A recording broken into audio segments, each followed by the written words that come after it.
Abelardo desde Córdoba. ¿Cómo estás, Abelardo? ¿Qué tal, Raúl Biagini? ¿Cómo está ahí? ¿Cómo van tus cosas, tu Afari? Se dice en Instagram tus cosas. Oipa. Acá estamos, esperando que nos comunicáramos para hacer la columna de hoy. Sí, la columna de cada 15 días que nos toca. A ver, dame un segundito que ya ajuste los temas técnicos. ¿Cómo no, Raúl?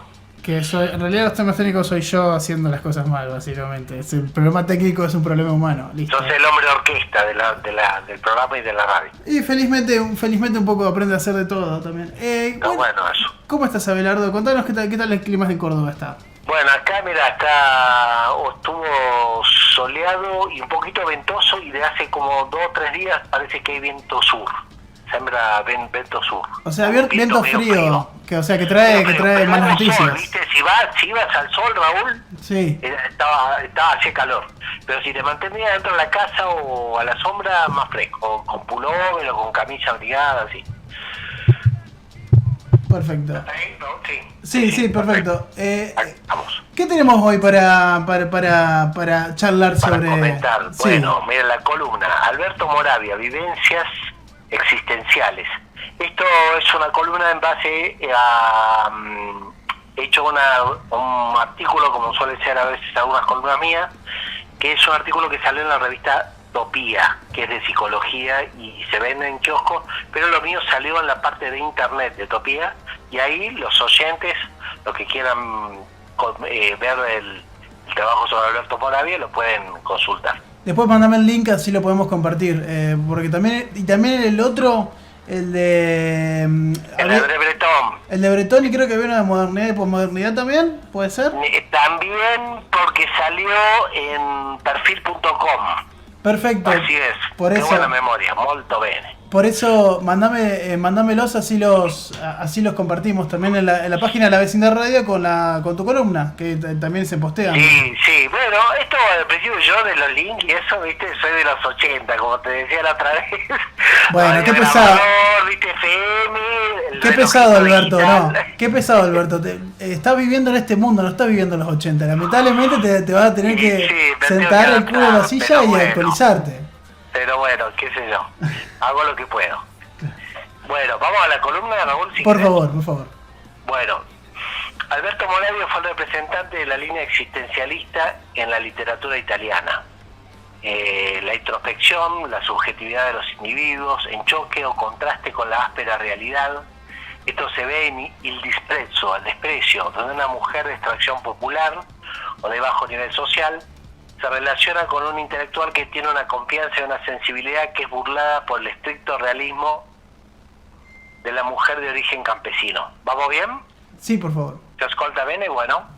Esto es evidentemente la cuestión existencial planteada por Jean-Paul Sartre, Raúl, Albert Camus, en obras como La peste y L'Étranger. La subjetividad del individuo en contraste con un medio hostil e indiferente. Esto se ve mucho en El extranjero de Albert Camus, que está ambientada en Argelia. Bueno, esto es lo recreado por Alberto Moravia en el ambiente italiano, ¿no? De sentido práctico, ambiente de sentido práctico, que choca con la sensibilidad de la persona. En base a la novela de Alberto Moravia, se hizo una película dirigida por Jean-Luc Godard, destacado director francés, protagonizada por Brigitte Bardot y Michel Piccoli, o Piccoli, si lo pronunciamos en italiano. Titulada en francés Le Mépris, el desprecio, justamente. La película fue rodada en 1963. Algunos datos de su vida y trayectoria. En 1916, Moravia sufre una tuberculosis ósea que le obliga a guardar cama por 5 años, consiguiendo la secundaria con esfuerzo. En esa época, viste que le pasaba, en Argentina también la tuberculosis todavía no estaba dominada del todo y mucha gente moría joven por tuberculosis. Sí, se ha llevado a mucha gente. Por ejemplo, un ruso que aportó muchísimo a la educación, que se llamaba Vygotsky, se lo llevó joven y era un tipo muy inteligente. Bueno, instruyéndose con lecturas de Shakespeare, Molière, Goldoni, Mallarmé, Dostoyevsky y Joyce. Aprende francés y alemán y comienza a escribir. En 1925, Los Indiferentes, publicada en 1929 con grandes dificultades. Acá una pequeña digresión, Raúl. La novela El Indiferente, y muy aceptada como relato en bloques teatrales y como retrato de los italianos de ese tiempo. La decadencia de la burguesía italiana muestra este romanzo italiano, esta novela, durante el régimen fascista, viene representada sin una intención crítica obvia, pues es una novela existencialista, que narra la historia de una familia con comportamientos corruptos que acaban vencidos por su apatía y falta de dignidad.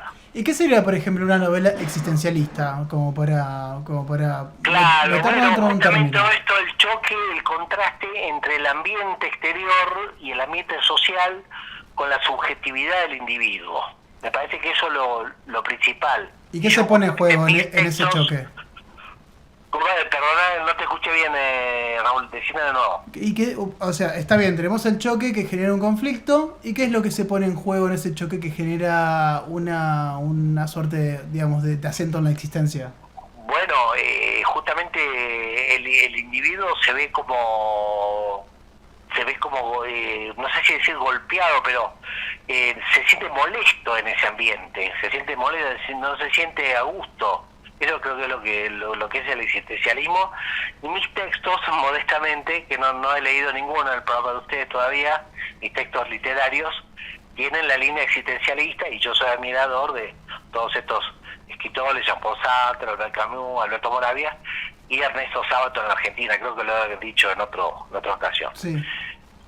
Bueno, seguimos, si te parece, así vamos avanzando. Sí, más que nada también es para esto, como para lo que siempre hablamos, como está bueno como darle corporalidad a los conceptos, ¿viste? Claro. Para saber qué significa, ¿no? Porque justamente es interesante entender este factor, digamos, de cómo se compone el ambiente, en el sentido de que cuando un sujeto está dentro de un entorno que le resulta hostil y difícil, algo de la existencia empieza a cobrar otra corporalidad y otra presencia, que cuando vos entras dentro de un circuito más normalizado, la vida pasa por otros planos como si fuera lo natural, cuando en realidad... normal. Claro, normal, sí. Pero bueno, lo que pasa es que, puede ser que sea una idiosincrasia distinta, el individuo, como en el caso del extranjero de Albert Camus, es un francés que está en un ambiente árabe y entonces le llama la atención las actitudes de los árabes en el colectivo, cómo van vestidos, cómo actúan y demás. O puede ser que le choque, qué sé yo, la sociedad moderna, como a mí, por ejemplo, me choca un poco la tecnología de internet porque no la manejo bien. Vengo de cuando yo era adolescente, manejaba otras tecnologías, qué sé yo. Ahí sí las cuestiones, el ambiente político. Imagínate los militantes de izquierda o peronistas en medio de la dictadura militar, qué sé yo, había un choque ahí, ¿no? Bueno, es un montón. Lo tuyo de la tecnología es otra cosa. Bueno. Seguimos, a ver si avanzamos, dale. Dale, por favor. En 1930 colabora en La Estampa, dirigida por Curcio Malaparte. En 1933 funda las revistas Caratteri y luego Oggi, censurada su obra por el régimen fascista. En 1935 viaja a Estados Unidos dando conferencias en la Columbia University de Nueva York. En 1941 se casa con la también escritora Elsa Morante, de la que se acabará divorciando. Tras la guerra, su prestigio y fama se hacen más notables. Sus obras literarias se caracterizan por una crítica frontal a las convenciones sociales y la hipocresía que contienen. Se caracteriza por un estilo austero y realista, presente ya en su primera novela, Los Indiferentes, que ya la habíamos nombrado, Gli Indifferenti, 1929, que hizo saltar la fama en Italia.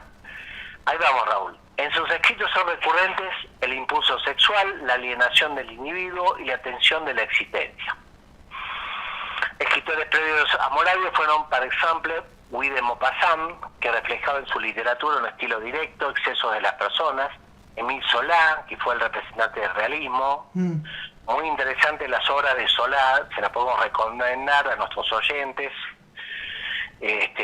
Por ejemplo, la que cuenta la cuestión de Lourdes, que no me acuerdo cómo es el título exactamente, de Émile Zola, pero cuenta toda de cómo se armaban las excursiones de enfermos y demás al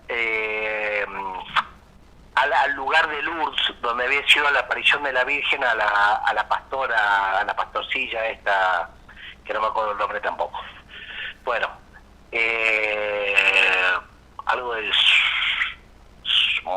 Bernadette Sophirus o algo así. Sophirus. Me gustaría poder ayudarte, pero yo tampoco tengo la Bernadette Sophirus, algo así, ya me voy a fijar. Bueno, la crítica social en Émile Zola eso es muy importante. Marcel Proust y James Joyce, el modernismo, la Belle Époque, periodo donde todos ellos se desempeñaron. Recordemos que hablábamos del existencialismo, su momento del impresionismo, también se dan en estos periodos, ¿no? Fue un periodo de belleza estética, de avances económicos y culturales sin precedentes en Europa. Por eso la Primera Guerra Mundial, Raúl Biagini, comenzada en 1914, conflictiviza el panorama positivista, ascendente y próspero que vivieron esos artistas europeos. Guy de Maupassant, 1850-1893, fue uno de los principales representantes de la escuela naturalista en la literatura. Émile Zola es quizá el nombre más asociado que está a la escuela del naturalismo.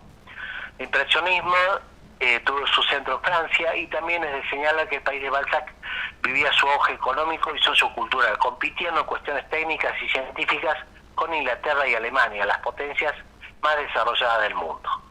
Sería la Primera Guerra Mundial la que le daría fin a ese festival, entre comillas, de riqueza, auge industrial y científico, técnico, social y cultural que se denominó la Belle Époque, y daría lugar a posteriori al expresionismo y surrealismo, que complejizan la visión de la realidad externa e interna del individuo.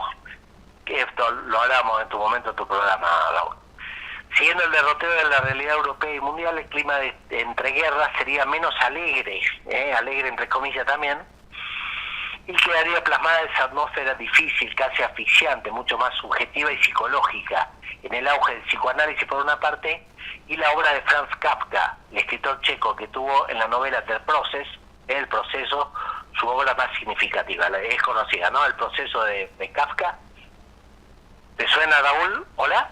No, perdón Alberto, pasa que estaba pensando, porque te soy honesto, un poco me perdí hacia dónde estábamos yendo con la obra de Alberto Moravia.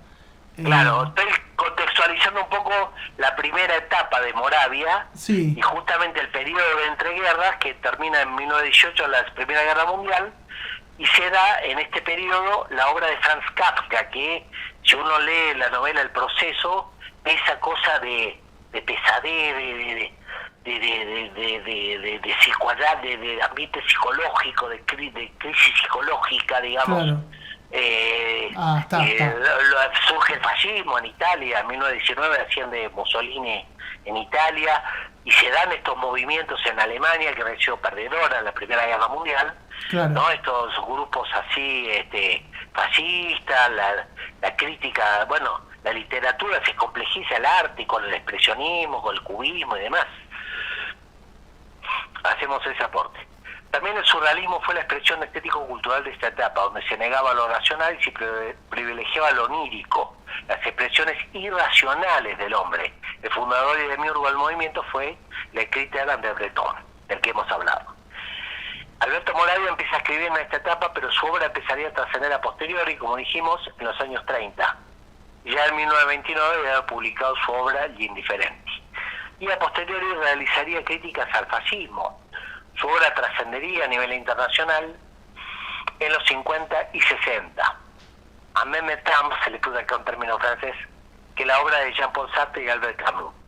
Lo cínico, lo doloroso de las actitudes humanas, lo rechazable, la inescrupulosidad, son juzgadas tanto por Camus como por Moravia en sus obras.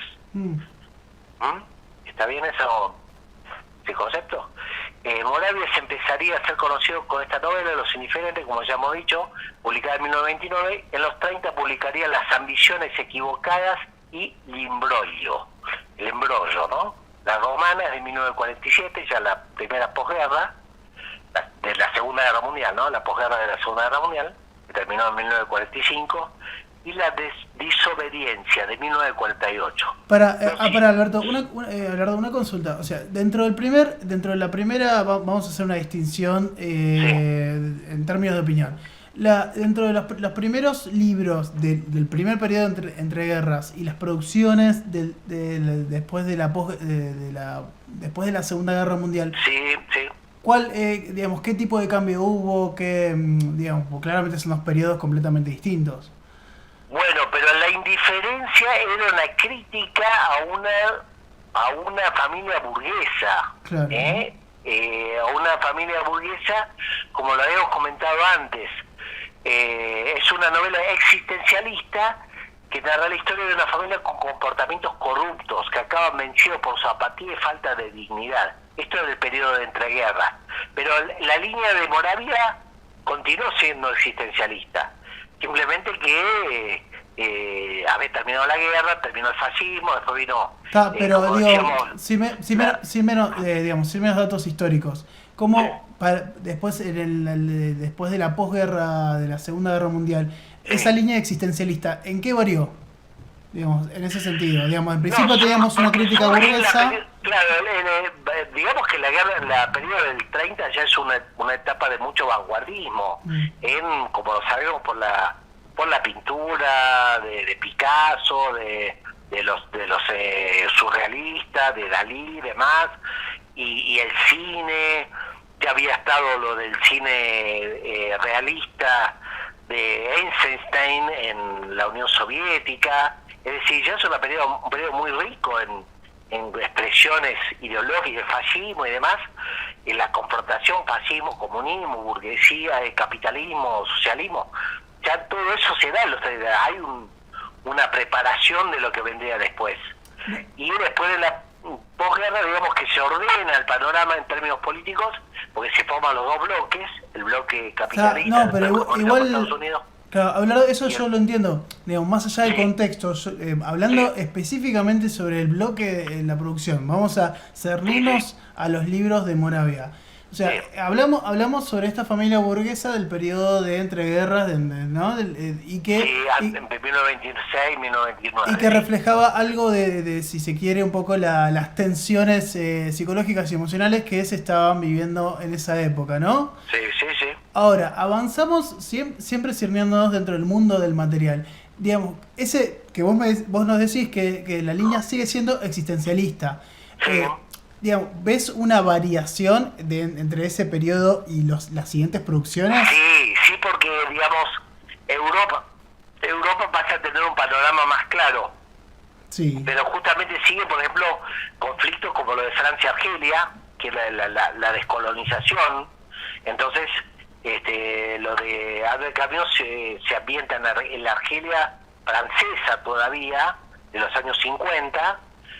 Recordemos que Albert Camus muere en 1960-1961 en un accidente automovilístico. Pero o sea, son más que nada para que podamos ver la obra esta. En ese sentido, ¿cómo todo esto que decís, cómo se ve reflejado dentro del material? ¿Entendés? No sé si me puedo explicar. Sí, más o menos sí.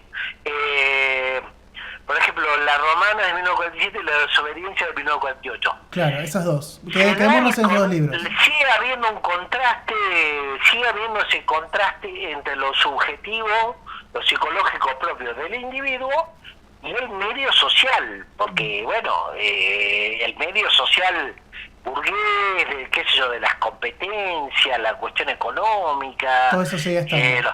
Hay una serie de cuestiones que siguen pesando en los individuos, los que tienen sensibilidad para pescar, para sentir estas cosas, para vivir estas cosas, lo siguen expresando en sus obras, ¿no, Raúl Bianchini? Claro. Sí. Pero, bueno, ok, está bien. Hablar algún dato más, contanos algo, o sea, los libros que nos recomendarías que para arrancar a leer la obra de Alberto Moravia, ¿por dónde deberíamos comenzar y cómo deberíamos seguir? Digamos, los primeros tres libros. Por ejemplo, El Desprecio y La Campesina y Cuentos Romanos, que son de los años 50. Esas obras me parecen fundamentales. El escritor, vamos a hacer un resumen de la vida de Moravia, si te parece bien, Raúl Biagini, para no cortar así abruptamente. El escritor viviría hasta 1990, su longeva vida fue muy prolífica, sus posiciones antifascistas lo llevarían a correr ciertos riesgos durante los años de la guerra, aunque en general el régimen de Benito Mussolini respetó a su persona y su obra. Claro. O sea, no lo prohibió tampoco mientras estaba en régimen. No peligró, no fue una cosa tan difícil. Claro. Digamos, ¿no? Como era esa etapa, ¿no? En 1984 fue elegido diputado europeo por el Partido Comunista Italiano. Qué La bueno. noticia no tuvo... Sí. Esto ya es la etapa moderna, ¿no? La noticia no tuvo mucha relevancia entonces. Habla de su compromiso con las ideas y la realidad de su país y a nivel internacional. Murió en su casa del Lungotevere de la Victoria a los 82 años de edad. Su importantísimo legado evidentemente trasciende a su muerte y lo seguirá haciendo, ya que su obra es una suerte de denuncia a la brutalidad, el cinismo y la inescrupulosidad, factores que son parte sustancial de muchas idiosincrasias, y por consiguiente de la realidad del uomo o del hombre, si lo decimos en castellano. Perfecto. Muchísimas gracias, Abelardo, por traernos a Alberto Moravia. Recuerden esto, ¿no? Volvamos a repetir los textos que nos recomendás leer, los del 50. Vamos a El desprecio, Sí. y La campesina, que son 2 novelas, y Cuentos romanos, que son un raconto de cuentos, una síntesis de cuentos de Alberto Moravia. Muchísimas gracias, Abelardo. Me parece que son muy buenos consejos para acercarnos un poquito y leer y tener esta referencia de todo lo que hemos hablado hoy. Bueno, molte gracias, yo muy contento de participar en Alcruce y en La Vecindad Radio, en este caso de tu programa, conducido por Raúl Biagini, y bueno, en la radio conducida por Matías Vanerio, ¿no? Exactamente. Un abrazo, Un abrazo enorme, Abelardo. Estamos en contacto. Seguimos escuchando. El primer tema que escuchamos de los magios era lo artificial. Sigamos escuchando los magios y después volvemos con Dajo.